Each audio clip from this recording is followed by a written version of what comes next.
we're coming off a really productive bye week. Our guys did a really good job practicing last week. I thought a lot of guys had an opportunity to get healthy, and some young guys had an opportunity to get some really good, valuable work. I think that they're excited for the opportunity that they have this week. I mean, obviously, we're going up against arguably the best team in the country. They're about as complete a football team as I've ever seen. But it is a great opportunity for our kids to go out and compete against, like I said, one of the best teams out there, and great opportunity to learn and to grow. And, so just look forward to getting back to work tomorrow. And if anybody has any questions, What's the mindset of the team when you are as big of an underdog as you are? Is there 3 games to you to kind of, tell the guys to kind of shut up? One of the biggest things we're talking about, and we talked about it yesterday when the guys came in to work out and everything, was, we're really just trying to make sure that we're focused on our process of getting better, and it's basically been the biggest thing that I've been trying to push over the last 5 weeks or so, is that we just need to go out and focus on us, focus on getting better, and, feel great about the opportunity that you have. I understand how talented they are, and I think our players understand that. But, I feel like over the last three games, we've started to show growth and improvement, and, we can't let that slide back just because, the quality of the opponent that we're facing. So there's a lot of great, valuable reps out there, and we got to go out and get them, and, we got to have a great week of practice so that we can go out and perform, the way we want to on Saturday. Coach, any update on Isaiah Pacheco? Is he good to go for the weekend? Oh, he should be. He practiced Wednesday and Thursday, a little lightly on Tuesday, but, he's good to go. He's in good shape. When you look at them, do you see any weakness at all? No. No. Honestly, they're about as complete a football team as I've seen. I mean, really in all 3 phases of the game, they're pretty darn good. So, if there's a team out there better than them, I'd like to see it. But there's some pretty good teams out there. So. There's obviously a lot of noise around here right now regarding the head coaching situation and the future around here. For you, is it difficult to block some of that out and just go about your business and do your job?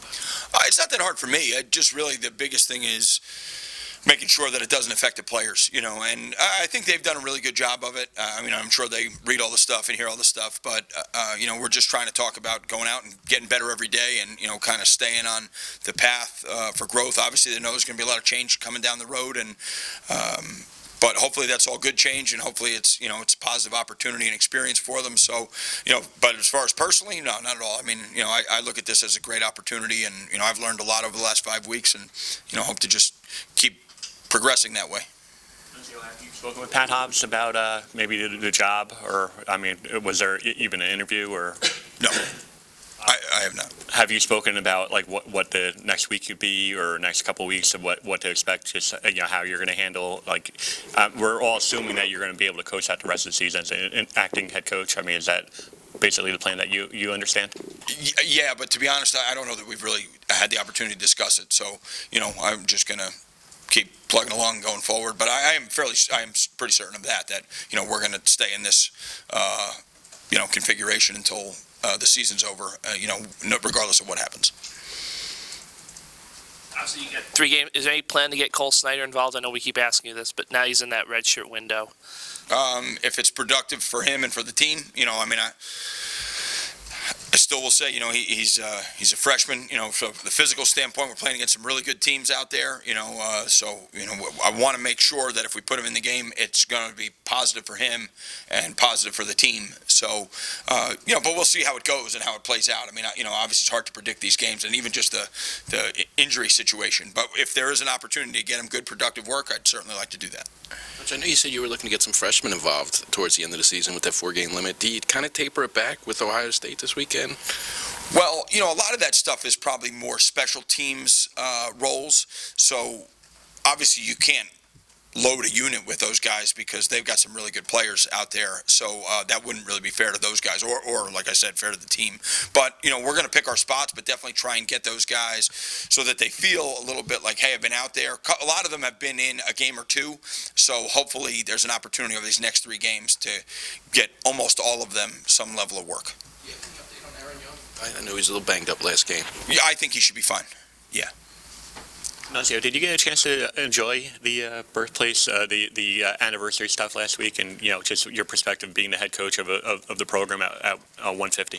Well, we happened to be practicing, I guess, as it happened. But yeah, it was pretty cool to to just to be here and be a part of that is really neat. And I think that it's something that I remember learning about in grammar school. Like, it was kind of thing that as a Jersey guy, it was I guess always a source of pride, especially for me being a football guy since I started playing football when I was 5 years old. So when I learned that, it's always been something that I've taken pride in, and I think it's a really great thing for Rutgers and a great thing for New Jersey.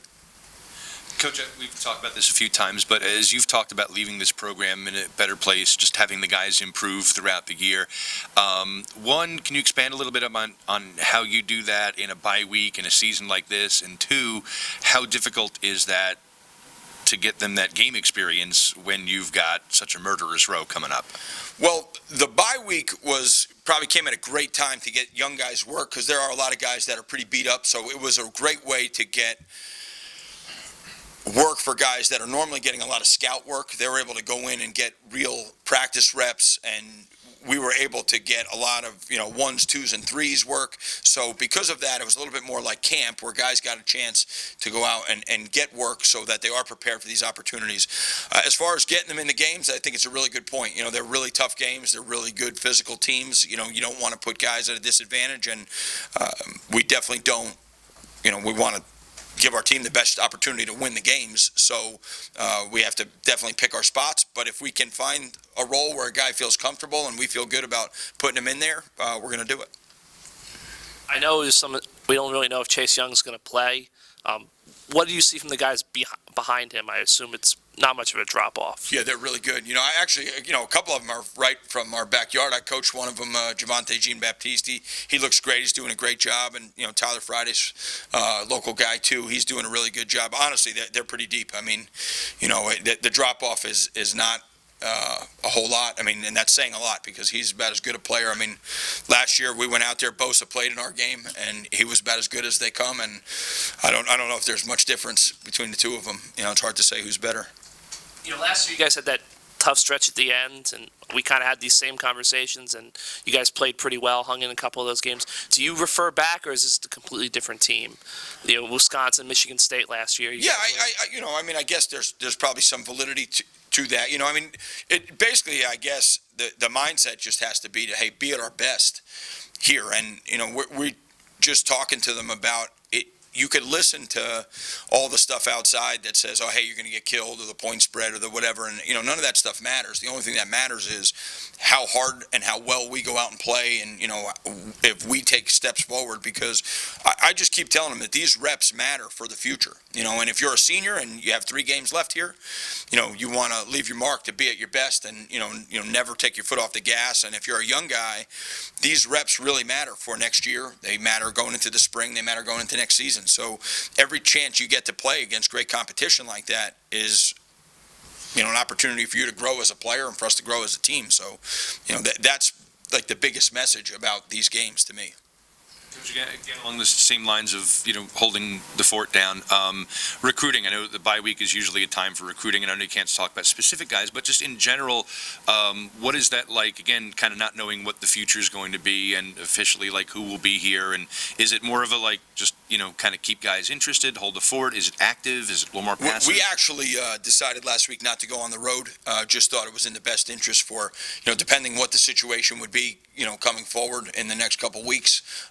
Just thought it was the most prudent thing for the program for us to, to basically just keep communicating with all the kids, and, obviously staying after the guys, staying in contact with the guys we have committed, but then, leaving that opportunity if anything were to change, then, the new coach would have an opportunity to probably get on the road. So a little bit more toned down, but just still kind of keeping them interested in Yes. the guys you have out there. Okay.